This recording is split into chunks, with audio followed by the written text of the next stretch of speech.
আমি কাছিয়লিয়ে বিগত বৰ্ষৰ দৰে আমি এইবাৰো 2025 বৰ্ষত আমাৰ যি প্ৰাকৃতিক শিশুনাট সমাৰোহ সেই আমি আজি আয়োজন কৰিলোঁ 2025 চনৰ 26 জানুৱাৰী আমাৰ বৰাগাঁও পথাৰত আজি আমি সেই প্ৰাকৃতিক শিশুনাট মহোৎসৱ আজি পাতিলোঁ। ইয়াতে নগাঁৱৰ বিভিন্ন ঠাইৰ পৰা মুঠ 5টা নাট্য দলে অংশগ্ৰহণ কৰিলে। 5খনকৈ আজি শিশুনাট ইয়াতে প্ৰদৰ্শিত হ'ল।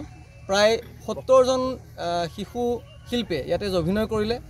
অভিনয় কৰাৰ উপৰি তেওঁলোকৰ যি সংগীত শিল্পী সেই শিশুসকলে প্ৰায়সকলে ইয়াতে অংশগ্ৰহণ কৰিছে আৰু লগতে 300ৰো অধিক দৰ্শক আজি আমাৰ এই অনুষ্ঠানত তেওঁলোক উপস্থিত থাকিল আৰু এটা সুন্দৰ অনুষ্ঠান আজি পাৰ হৈছে বুলি ভাবিছোঁ।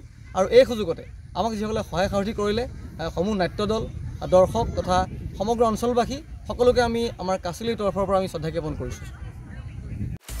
আপুনি বিচৰা বাতৰি পাব কেৱল নিউজ 18 এপত।